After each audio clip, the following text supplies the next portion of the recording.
Hello friends, welcome to our new program Skincare 101 bersama Ella Skincare. Saya Tia, kita akan membahas boleh nggak sih kalau kulit berjerawat itu memakai sunscreen? Oke, keep on watching.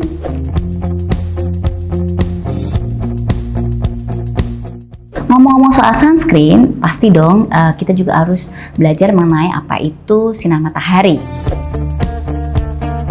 Kita akan membagi menjadi tiga kelompok besar, yaitu yang pertama ultraviolet, yang kedua visible light, yang ketiga adalah infrared. Nah, masing-masing kelompok sinar ini dibedakan berdasarkan panjang gelombangnya. Yang pertama kita akan belajar mengenai ultraviolet. Ultraviolet memiliki range panjang gelombang dari 100 sampai 400 nanometer. Nah, sinar ultraviolet ini sendiri dibagi lagi menjadi tiga macam. Yang pertama UVA, B, dan C. Masing-masing juga memiliki panjang gelombang yang berbeda-beda. Yang pertama, kita akan bahas mengenai UVC. UVC memiliki panjang gelombang 100 sampai 280 nanometer. Semakin pendek panjang gelombang, maka efek kerusakannya itu lebih besar, friend. Yang kedua, UVB memiliki panjang gelombang dari 280 sampai 315 nanometer. Terakhir kita akan bicara mengenai UVA. UVA ini dibandingkan ultraviolet yang lain memiliki panjang gelombang yang terpanjang, yaitu ada di range 315 sampai dengan 400.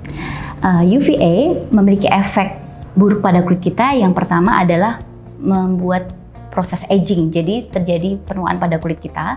Kemudian UVA juga merusak dari kolagen kulit kita. Kemudian secara tidak langsung UVA juga merusak dari DNA kulit kita. Jadi efek jangka panjangnya pun juga resiko karsinogeniknya juga tinggi ya, karena terjadi perubahan DNA. Jadi pastikan ketika kita memilih tabir surya harus mencakup perlindungan terhadap UVA dan UVB. Atau ada yang kalau teman-teman lihat dalam sebuah kemasan itu ada SPF, ada PA, dan bahkan kadang-kadang kalau tidak tercantum PA-nya bisa jadi sebuah sunscreen itu adalah termasuk sunscreen yang broad spectrum. Artinya broad spectrum adalah bisa melindungi dari UVA dan UVB. Jadi cek-cek produk yang kamu pakai ya. Menurut American Academy of Pediatrics bahwa bayi sejak umur 6 bulan atau lebih sudah boleh memakai sunblock. Nah, rekomendasi yang disarankan adalah physical sunscreen.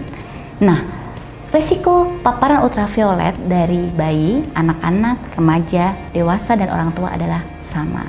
So, mulailah segala sesuatu yang baik seawal mungkin. SPF adalah kepanjangan dari Sun Protecting Factor. SPF merupakan penentu seberapa lama kita tidak terbakar di bawah sinar matahari dengan menggunakan sebuah produk. Jadi, kalau bicara berapa lama SPF itu bisa melindungi kulit kita, sebenarnya kita harus kembali lagi skin type kulit manusia. Skin type manusia itu ada 6 ya, menurut skala Fitzpatrick. Jadi kalau orang-orang dengan skin type 1-3 itu biasanya mereka butuh waktu 10 menit saja sudah terbakar di bawah sinar matahari tanpa menggunakan apapun ya, tanpa menggunakan produk proteksi apapun. Nah, kalau skin type orang Asia kayak kita, kulit kita ini masuk ke skin type 4 dan 5 itu butuh 15 menit untuk terbakar di bawah sinar matahari tanpa menggunakan proteksi apapun. Nah, beda dengan skin type 6, nah itu dia butuh waktu lebih panjang, 20 menit. Kenapa kok skin type 6 lebih panjang? Karena sebetulnya melanin yang diberikan Tuhan di kulit kita itu sebenarnya fungsinya ada proteksi loh guys. Kembali lagi ke skin type orang Asia saja ya. Jadi kalau tadi kita 15 menit itu sudah bikin terbakar, maka kalau kita pakai SPF 30, contoh ya, kita pakai SPF 30 berarti tinggal dikaliin aja 30 kali 15 menit. Artinya produk dengan SPF 30 bisa melindungi kulit kita selama 450 menit. Wow, cukup panjang ya, cukup panjang. Tapi ada syaratnya teman-teman. Syaratnya supaya sebuah produk dengan SPF 30 bisa melindungi selama sekian menit tadi adalah kita harus mengolesnya cukup tebal. Nah, ada beberapa teori nih. Ada yang 1 fingertip segini. Ada juga saya baca 2 ruas jari. Wow, cukup banyak ya. Gimana tuh aplikasinya? Kadang-kadang butuh layer per layer dikit, agak kering layer lagi, seperti itu. Ada juga yang teori yang mengatakan 1 koin 500 rupiah. Nah, segitu. Jadi teman-teman kalau selama ini hanya menggunakan sunscreennya dikit-dikit, saya percaya tidak akan melindungi sesuai dengan teori tadi. Jadi walaupun kita pakai SPF 30, tapi tidak bisa melindungi selama 450 menit. Saya kembalikan kepada diri pribadi masing-masing senyamannya, karena kan ada beberapa kulit yang kalau kulit berminyak itu kalau terlalu tebal kan juga nggak enak banget ya, terlalu keki, berminyak. Kadang-kadang kalau kita pakai physical sunscreen jadi wet cast-nya terlalu tebal. Nah, saya kembalikan ke masing-masing, cuman oleskan minimal SPF 30 untuk orang Asia ya, SPF 30 minimal, dan kemudian reapply tiap 2 atau 3 jam sekali, atau bahkan bisa lebih cepat kalau misalnya pekerjaan teman-teman sering keluarin keringat ya yang banyak, kemudian sering diusap-usap mukanya ataupun habis wudhu. Nah, itu harus diulang kembali, itu penting sekali.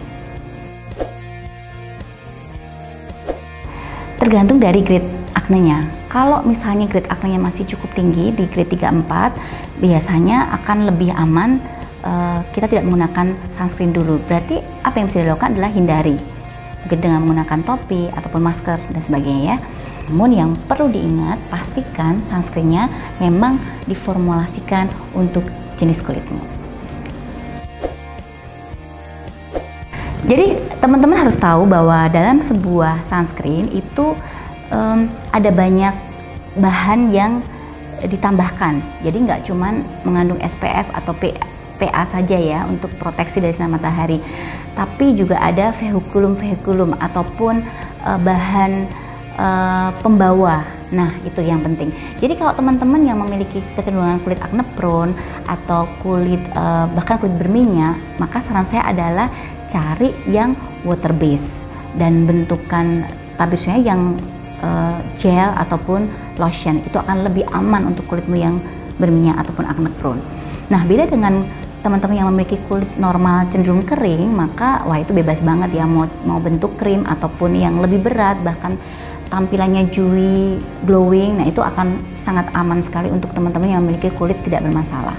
Baik lagi ke kenyamanan saat pemakaian, kemudian kecocokan pada kulit penggunanya, dan apapun itu yang pasti pesan saya adalah gunakan secara rutin ya, dan reapply. Jadi tidak cukup hanya rutin saja, tapi harus diulang apapun itu jenis sunscreen. Oke, sekian dulu Skincare 101 kali ini. Jangan lupa kita ketemu lagi di next video ya. Bye.